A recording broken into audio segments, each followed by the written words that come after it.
Welcome back to Book Club Preview.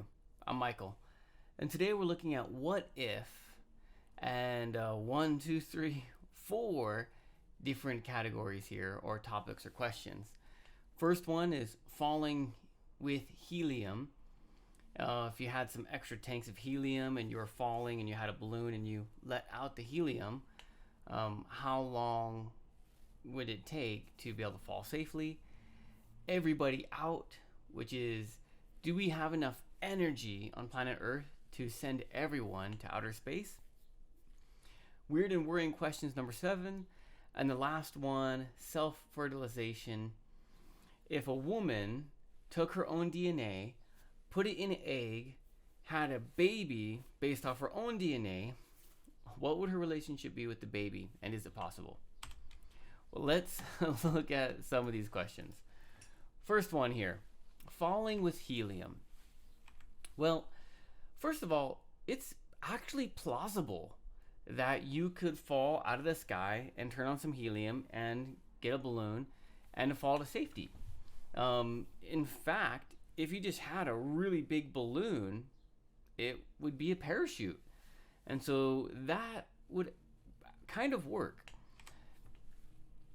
There was a man, Larry Walters, in like 1986 or something, and he had a chair, okay, a lawn chair, and he connected some weather balloons to the chair, and he filled those with helium, and he ended up floating into the sky.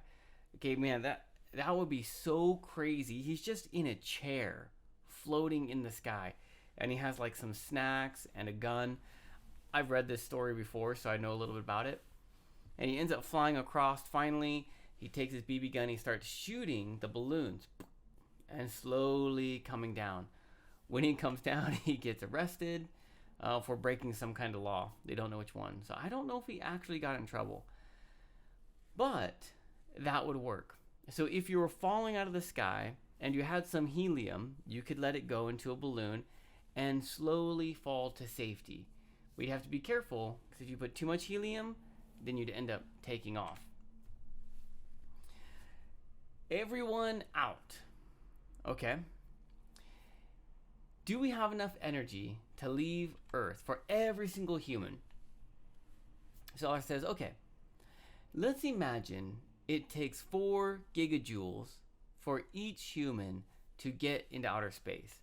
Okay, now that could be if we're in a rocket, if we're in an elevator, or whatever. It's going to take energy to move a human to Earth, to outer space. So just say about 4 gigajoules.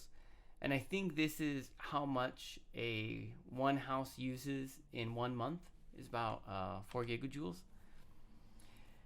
So this would work theoretically. Okay, again, possibly, it's plausible.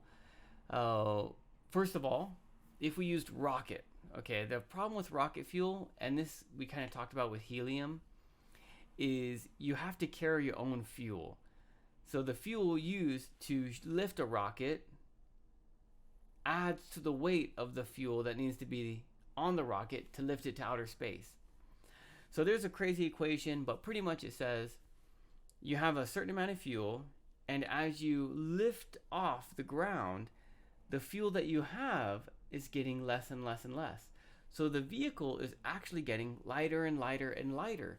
So eventually, it'll get to a point where you don't need the fuel anymore, because that fuel will be gone and you drop the rockets, right? If you think about a spaceship going, eventually all the rockets fall off, and then just a little ship continues shooting up. So all of that, yes, there is enough fuel to make rocket fuel to get everyone out of Earth. But there would be like nothing left. There are some other ideas though. An elevator, okay, which is, imagine having a long rope and a satellite somewhere in orbit around the Earth, okay, and that swinging would keep the rope tight enough, and humans could go up and down this elevator. The problem is we don't have anything strong enough to make a rope that powerful. if we ever develop like some nanotechnology, nanocarbon fibers, we could solve that issue. But a lot of problems can't be solved right now because we don't have this nanotechnology. There's another option, which is from Project Orion, which is using a nuclear blast to shoot or prepare some spaceship out. Because the crazy thing is, if there's a shield, when the explosion blows, the force of the explosion will actually push whatever it is away before the fire and heat and the destroying atoms can catch up. So they can actually launch farther before destruction hits. The problem is we've never actually tried it. And there was a project, Project Orion, which was going to use nuclear bombs to propel a spaceship, but it never went off because people thought, we're going to use bombs to, oh my goodness, we're going to have atomic bombs exploding in our atmosphere. Let's not do that. So yeah, that is everyone's out. Next, we have our weird and worrying questions. Thor's hammer. If you spun Thor's hammer fast enough, could you really create a tornado? No. If you saved all the kisses that you had in life and you put them into one kiss, what would the suction power be like? Which is a really weird question. How many atomic bombs would it actually take to make the United States a wasteland? Next. That leaves us with self-fertilization. And this one got weird and crazy and complex. The first thing is you got to understand DNA. For DNA, there are 2 strings of chromosomes that all have information on them. As they come together, they form the basics of DNA. Okay, that's science. Now, if we were to have, we just very simplified, okay? So we have, I think, 42 chromosomes, something like that. But let's just say we just have 7, okay? And the author uses what he calls this D&D edition of DNA. D&D is a game. It's kind of a story game that people play. You make a character and someone tells a story and you take the character through the story, but you have different abilities and fun different things that you can use to go through the story. Fighting goblins or dragons or using magic, things like that. Okay? They have a character creation system. So the author uses this kind of system style to help us think about DNA and chromosomes. So if your mom has 7 chromosomes, okay, and that's like strength, intelligence, dexterity, wisdom, something else, and gender, okay, 7. And then your dad has 7. They each have different numbers in those 7. If they get married and they have a baby, the strongest number goes to the baby, unless there's a multiplier and then they get a 1, okay? But in any case, if you look at this, then the baby usually gets better and better from the parents. Now, if we were to change that and just have one set of parents, okay, so the dad is gone, it's just the mom, the chance of that child having a weaker gene, the probability becomes much greater because the dad's whole line of chromosomes isn't there to protect the baby. So the odds of getting worse increases. So the odds end up being really bad if you just try to make a baby from yourself, okay? But it gets even worse.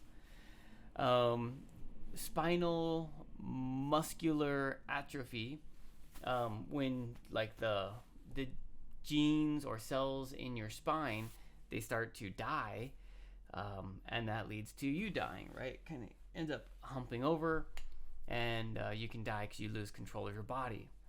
This happens because of two matching DNA pieces that come together, and then it causes this disease. If you had like a father, in this case, right, if all the mom is just, the father's DNA has a higher chance of protecting you. But DNA is even more complex than this, because there's all sorts of little things that can cause problems or benefits. And there's all sorts of different things in there. Ultimately, it leads to inbreeding. If a brother and sister get married and have a baby, that baby doesn't have a lot of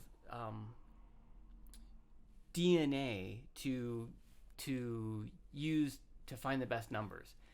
And so that baby has a really high chance of getting damaged, okay? If that baby marries its brother or sister, then that baby that they have has even worse chance of getting good DNA.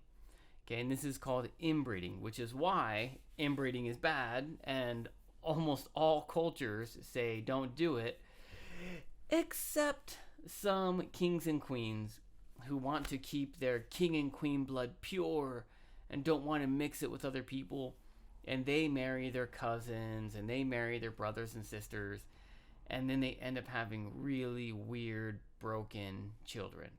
So, long story short, don't do it. That leaves us with some vocabulary. First one is queries, which are questions. Next we have, barring, which is, imagine there's a topic, there's a problem, and you just set it aside. You say, okay, let's just set this part aside and talk about this point. Okay, so you set it aside, or you put it off to not deal with that part. Propellant is something that pushes you forward. Audacious is radical, crazy, strange, unbelievable. Stellar is like stars going out into outer space. Rock bottom is the lowest of low points. You can't get any lower than this point. Homozygotic, I don't know, is when you just have one set of DNA that keeps repeating itself or duplicating itself, replicating itself, like worms, I think. And he talks about a salamander. The salamander fertilizes its own eggs and has its own babies, and so it's just a copy of itself. And the last one, redundant, which is like useless, extra, not useful. And that leaves us with our discussion question. Out of all the options that we have to get into outer space, what do you think is the best way? And of course, please make your own discussion question. That is all the time that we have for today, but thank you so much for joining me for this episode of Book Club Preview. I'll see you soon. Bye-bye.